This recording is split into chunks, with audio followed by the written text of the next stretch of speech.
You can't be serious about that, can you? I'm very serious about it. I'll give him credit for that because there's a lot of the bravery for running away when he got tired. No, the bravery. Sorry. No, go on. Sorry. From round one, running away, jumping up and down, falling down on the floor. Yeah. $1 million. He did not, but go ahead. For a clown show. For a freaking clown show. Jake Paul embarrassed himself, embarrassed the sport, and embarrassed everyone that calls himself a fighter. Stephen A. Smith has confronted Jake Paul after his knockout loss to Anthony Joshua during a live interview. Smith questions why Jake chose to fight someone at such an elite level so early, calling it a dangerous decision. Jake responds confidently, saying he still has everything. The best team money can buy, strong training. And he believes this loss does not stop him from continuing his boxing journey. Definitely I need a few more fights. I'm not taking them on in my next bout, but a couple more years of experience with the team I got. I'm surrounded by the best team in the world possible that money can afford, so I'm getting exponentially better. After Jake Paul's fight with Anthony Joshua, Logan Paul addressed reaction from fans and critics, calling much of it haters who were simply going to criticize no matter what.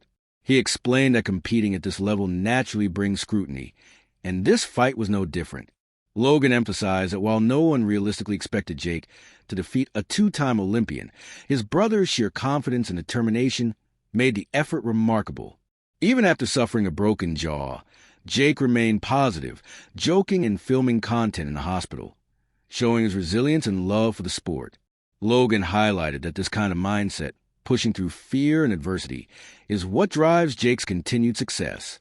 Despite the loss, Logan sees the fight as a net positive, proving Jake's toughness and ability to take on challenges that most would never attempt, earning respect through perseverance rather than victory. They're haters. Haters gonna hate.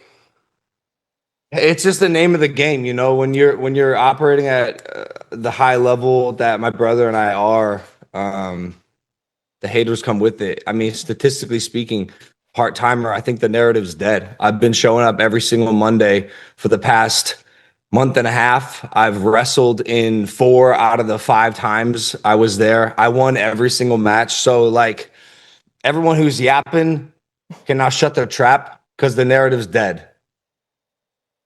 I mean, you brought the receipts. I think that the proof stands for itself. And you mentioned your brother. Jake went 6 rounds on Friday night with Anthony Joshua. I know how proud you are of him. You were in the hospital with him afterwards. You called him an absolute warrior and said on your Instagram that his broken jaw won't break his spirit. How did you think, and what did you think of how the fight went down? So, from strictly a logical point of view, I actually think it went down exactly as it was supposed to. I'm not sure anyone really thought that Jake was going to beat Anthony Joshua, but you have to understand, being his brother and in his close circle, he has this conviction that makes you believe, and he has this ability to defy reality and morph it into his vision of how it'll transpire that makes you think he'll win. However, like this was my opinion, this was a logical conclusion to the fight. The 2-time Olympian broke the influencer boxer's jaw. Like, okay, you know, we could have wrote it in a story and it would have made sense. That said, I think he did amazing. I'm incredibly proud of him. I think it was a net positive. I think the world can see now how tough Jake Paul is. Eddie Hearn offered insight into Jake Paul's performance against Anthony Joshua, explaining that those who claimed Jake was just running failed to grasp the full context. From the beginning, it was clear that Jake had little to no chance of winning against a fighter of Joshua's caliber. So, his primary objective became survival. Hearn emphasizes that the real measure was how long Jake could last in the ring, and he exceeded everyone's expectations by lasting all 6 rounds. Many observers doubted he could endure even a few, yet he demonstrated remarkable resilience, managing to withstand the power and skill of a top-tier heavyweight. While Jake may not have been competitive in the conventional sense, Hearn stresses that simply surviving against an elite opponent is a notable achievement.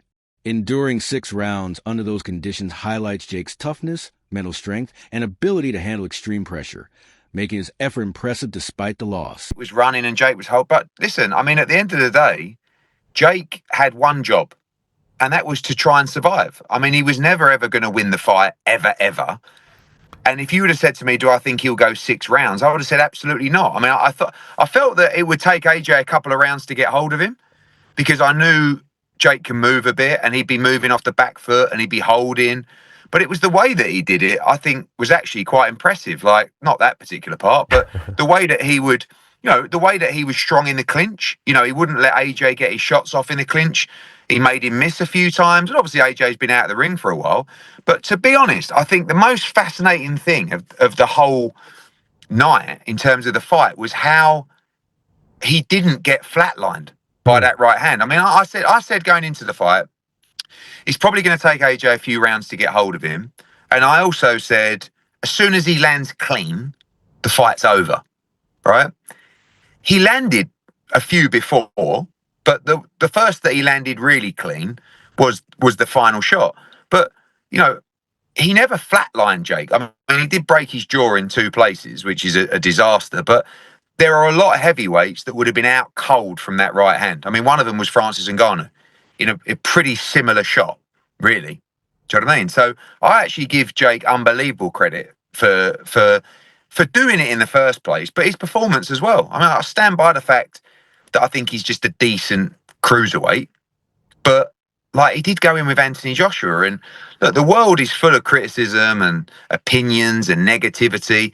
Who else is doing what he's doing at what is he, late 20s? I mean, quite phenomenal. I mean, the guy's a complete madman. I'm watching him come out to that ring walk, and he's just a... Stephen A. Smith further stated that Jake Paul cannot use his YouTuber background as an excuse when facing a true elite fighter like Anthony Joshua. Smith believes that if Jake still identifies primarily as a YouTuber, he should not step into the ring with top-level boxers. According to him, entering such high-stakes fights requires full commitment and recognition of professional demands rather than relying on fame or a crossover reputation. Boxing trainers for years. He takes the sport very seriously. Thank you. So let me ask you, that's the question I have, because great kid, great businessman, by the way, amazing. And I know how he does all this, the character and the persona. We keep saying that he doesn't want to be a boxer. He's not a boxer. But then Jake Paul is a boxer. Yeah, exactly. That's my point. Exactly. He's a boxer. He can fight. I respect it. So go in there against fighters. You should be climbing the ladder towards those other fighters and taking the sport seriously to the point where you're fighting. Derek Chisora partially refused to give Jake Paul any real respect after his fight with Anthony Joshua, questioning the idea that simply stepping into the ring constitutes bravery. He dismisses arguments from others like Chris Eubank Jr., who claimed Jake deserves credit for getting the ring and lasting 6 rounds. Chisora points out that Jake spent much of the fight running, avoiding real exchanges, falling, and only throwing a few punches. According to him, bravery is not merely showing up or enduring pain for money. True bravery is risking life for a greater cause, like fighting for one's country. While Jake did commit to the event, Chisora emphasizes that lasting 6 rounds against a professional like Joshua does not automatically earn respect for skill or courage. He criticizes Jake for turning his loss into content for social media, rather than demonstrating genuine combat bravery. You're fighting someone who you're supposed to it's not supposed to look competitive, he's not supposed to hit you, he's not supposed to go more than 3 rounds, but at the same time, you need to know how to control the pressure. I think AJ's demeanor in the build-up was someone who was like, you know what, everyone's saying these things, but this is how I see it. Yeah, I rate him. He can box a bit. He did say in an interview with Steve Bunce that like when he was talking certain things, there's a part of me that wants to punch him in his face, but I'm just gonna chill. And I feel like that's how he handled the immense pressure. The last time we saw AJ fuming like this, like when he actually tried to do something, was with Dylan. So we should not judge him when he says something like this, because when he don't say nothing, we say, oh, why is he not saying anything back? Yeah. And when he says something, we're like,